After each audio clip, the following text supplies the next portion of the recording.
दिन में कई कई बार इंटरनेट कनेक्शन जब डाउन होने लगता तो मुझे परदेस गए प्रीतम से भी ज्यादा इंटरनेट का बिछोह सताने लगता, और सताता भी क्यों न, इंटरनेट के बिना पूरे घर की हर चीज ही बेकार है, जिंदगी भी बेकार हो जाती है। मैंने गैस पर दूध का भगोना रखा, डबल रोटी की 2 स्लाइस टोस्टर में डाली ही थी कि व्हाट्सएप चैट की घंटी बजने लगी और एक एक करके हम 4 सहेलियों की बातें शुरू हो गई। एक ने अपने रोमांस के नए किस्से को शुरू ही किया था। मनपसंद गॉसिप सुनकर मैं फौरन गैस बंद करके सोफे पर जा बैठी और चारू, रमा, तिस्ता की बातों में डूबने लगी। अभी बात आधी भी खत्म नहीं हुई थी कि मेरा इंटरनेट कनेक्शन चला गया। स्क्रीन फ्रीज हो गई। हाय रे, इंटरनेट चला गया। नेट के जाते ही हमारा उल्लास भी तिरोहित हो गया। काफी दिनों बाद तो ग्रुप चैट हो रही थी और उसे में पूरा सुनने की तमन्ना दिल में ही रह गई। अब वे चारों अपनी अपनी बातें कह रही होंगी और मैं घर में ही फिर रही थी। पिछले महीने OTT पर जो फिल्में आई थी, पूरा परिवार अपने अपने मोबाइलों पर घंटों देखता रहा था, सो नेट का बैलेंस खत्म हो गया होगा। जिस समय हमारा मूड होता तभी इंटरनेट बंद हो जाता। इंटरनेट वाले न दिन देखते, न रात, न घंटे, न मिनट। पैसा खत्म, बात आधी पूरी की। पिछली गर्मी की एक एक घड़ी याद दिलाती है। इंटरनेट चले जाने से व्हाट्सएप भी बंद हो गया और मेल आने भी बंद हो गए। बाहर निकलना मुश्किल होता। प्रीतम से भी ज्यादा इंटरनेट का बिछोह सताने लगा। प्रीतम विदेश गए हुए थे। वह पिछले दिन आंधी आई थी और न जाने कहां के तार टूट गए थे। इंटरनेट चला गया था। फोन करने की हिम्मत नहीं रही थी क्योंकि इंटरनेशनल कॉल तो बहुत महंगी होती है। बेटी गुस्से में गुसलखाने में नहाने घुस गई। मैं अपने रोज के कामकाज में लग गई थी। इतनी देर में 6 वर्षीय चिंटू बड़बड़ करता हुआ मेरे पास आया। माँ, स्कूल टीचर ने सारा होमवर्क व्हाट्सएप पर भेजा है पर नेट नहीं चल रहा। सो कैसे देखूं? कोई चारा न देखकर पता किया कि उसके किस क्लास फ्रेंड के पास नेट होगा। अब उबर मंगा कर उसके घर जाना पड़ेगा। वहाँ से सारा होमवर्क पेन ड्राइव में लेना होगा और रास्ते में साइबर कैफे से प्रिंट लेना होगा क्योंकि चिंटू जी का होमवर्क जो है। हालांकि मैंने कहा भी कि शाम तक नेट चालू हो जाएगा, लेकिन वह जिद करने लगा।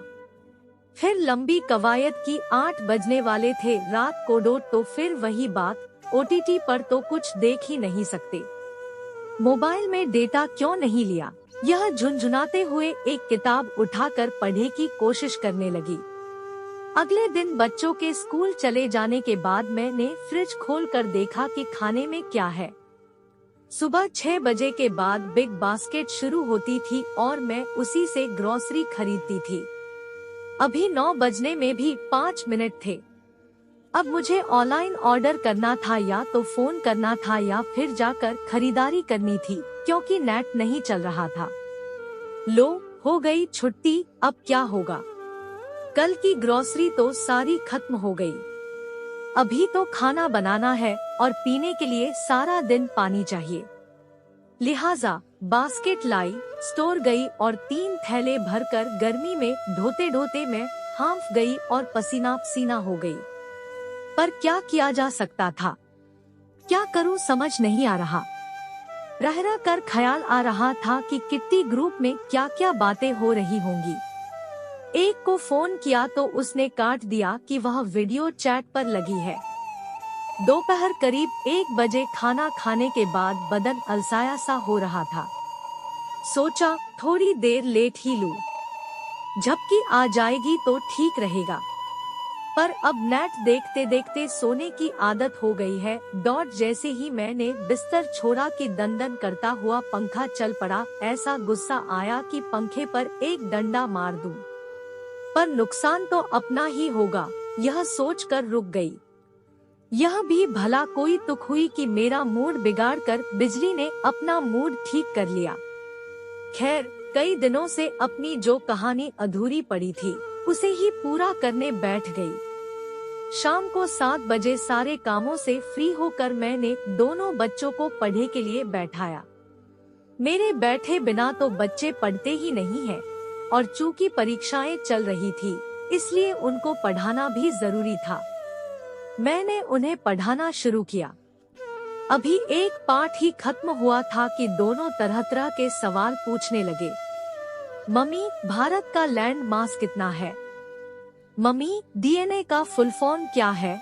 अब गूगल होता तो जवाब दे पाती। इंटरनेट नहीं तो गूगल गुरु की छुट्टी पर पुरानी किताबों से ढूंढ कर जवाब लिखाए।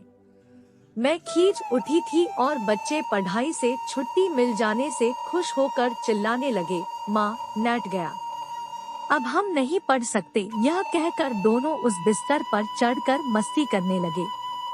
नेट न आने का क्रोध अब मैंने शोर करते बच्चों पर निकाला, इतनी देर से तुम किताब पढ़े क्यों नहीं बैठे?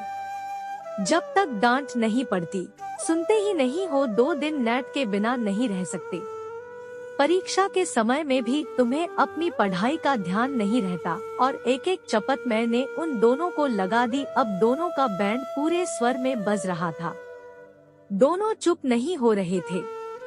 मैंने ही फिर धैर्य का मुखौटा चढ़ाया और बच्चों को पुचकार कर स्टोर से निकाल कर किताबें पढ़े को बैठाया। उसी शाम को 4 पड़ोसने आ गई। आते ही उन्होंने वाईफाई का पासवर्ड मांगा। मेरा मुंह उतर गया।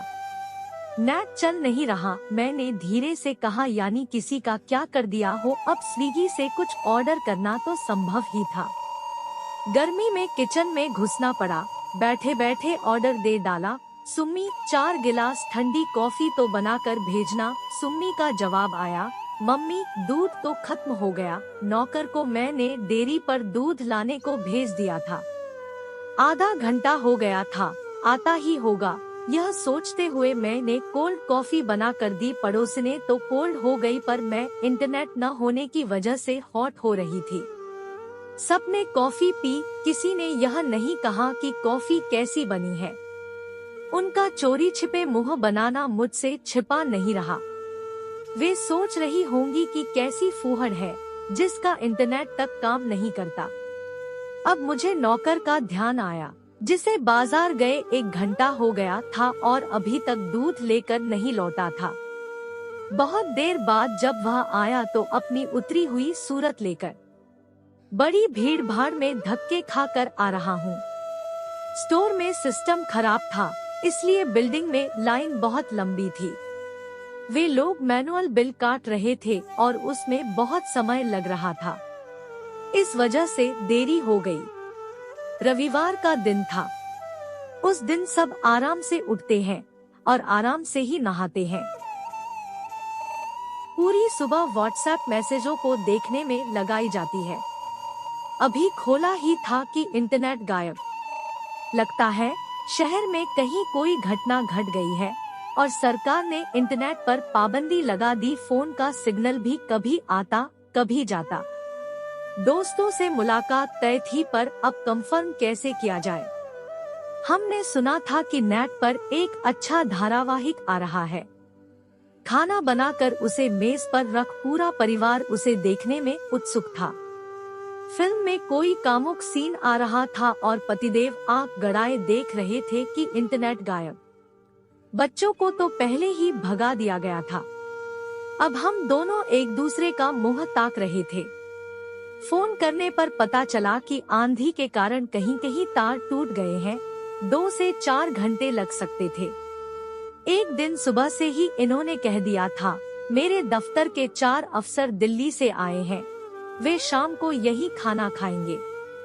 जरा खाना अच्छा बनाना और घर भी ठीक तरह संवार लेना। मैंने बड़े यत्न से 4 सब्जियां, दही की गुजिया, मूंग की दाल का हलवा और शाही पुलाव बनाया। मैं बनाती जा रही थी और सोचती जा रही थी कि आज खाने की बहुत तारीफ होगी। शाम को 6:30 बजे तक सारे काम से फ्री होकर मैं खुद भी तैयार हो गई। फिर नौकर के संग लगकर मेज भी बढ़िया सजा दी। 7 बजे के करीब ये आ गए। तभी मेहमानों का फोन आया कि घर का पता दो और लोकेशन दो। इंटरनेट नहीं चल रहा था। मेहमान भटक रहे थे। पतिदेव उन्हें डायरेक्शन समझाने की काशिश में थे। पता चला कि वे कीर्तिनगर की जगह जानकीपुरम में हमारा घर ढूंढ रहे थे। 3 घंटे बाद मेहमान आए। सारा खाना ठंडा हो गया था। उसे फिर गर्म किया गया, पर अब वह स्वाद कहाँ। खाना खाते खाते ही सबको नींद आने लगी थी। सारा इम्प्रेशन जमाने का कार्यक्रम चौपट हो गया। सब इस तरह खा रहे थे मानो फ्लाइट पकड़ी है। न कुछ गपशप और न हंसी के ठहाके ही गूंज रहे थे। सब इंटरनेट को ही कोस रहे थे। मेरे सोचे हुए इंद्रधनुषी रंग भी बिखर गए थे। खैर, जैसे तैसे खाना खत्म हुआ और मेहमान भागे। जैसे जैसे भगवा गैंगों की हरकतें बढ़ रही थी, इंटरनेट की कटौती ज्यादा होने लगी। वाईफाई भी नहीं चल रहा था। कितने ही स्मार्ट फैन, लाइटें अब उठकर खुद बंद करनी पड़ती थी। एक दिन एक आदमी आया और उसने कहा कि आपने 80 जीबी का पैकेज लिया था, पर यूज 120 जीबी कर लिया। एडिशनल पैसे दीजिए। क्या करती, अतिरिक्त पैसे देने पड़े। एक दिन शाम को ये आए। एक पैकेट मुझे पकड़ा दिया। मैंने पूछा क्या है इसमें। मुस्कुराते हुए ये बोले, पोस्ट कार्ड और लिफाफे। इंटरनेट का भरोसा नहीं, इसलिए अब फिर से पक्की बात पत्र लिख कर ही किया करो। मैंने सोचा, लो फिर आ गए 1980 के जमाने में। जैसे जैसे गर्मी बढ़ रही थी, बिजली की कटौती ज्यादा होती चली जा रही थी। मिट्टी का तेल व फ्लैट बाजार में आसानी से मिलता नहीं था। हम मन में किसी तरह संतोष कर मिलने वाली रोशनी और पंखों का सदुपयोग कर रहे थे कि एक भरी दोपहर में बिजली विभाग की गाड़ी हमारे घर के दरवाजे पर आ कर रुकी। उसमें से 3 आदमी उतरे। उस दिन मेरे पति घर पर ही थे। एक आदमी ने कहा, आपको 30 यूनिट का कोटा दिया गया था, पर आपने इस महीने में 70 यूनिट बिजली खर्च की है, इसलिए हम कनेक्शन काट रहे हैं। यह कहते हुए उन्होंने खच्च से हमें हमारे प्राणों से जुदा कर दिया। ये हक्के बक्के से देखते रहे। मैं घर में पड़ी एक बोतल मिट्टी के तेल को प्रश्नसूचक मुद्रा में देखने लगी। इतने में ये शर्ट पहन कर आए। मैंने पूछा, कहाँ चल दिए। हाथ में डब्बा ले मुस्कुराते हुए ये बोले, मिट्टी का तेल लाने। इन शब्दों के साथ ही उन गमगीन क्षणों में भी हम दोनों जोरों से हंस पड़े। आपका समय निकलकर हमारे साथ था, इसके लिए आपका धन्यवाद। अगली बार फिर से मिलते हैं नए और रोचक वीडियो के साथ। चैनल को सब्सक्राइब करना न भूलें। धन्यवाद और शुभकामनाएं।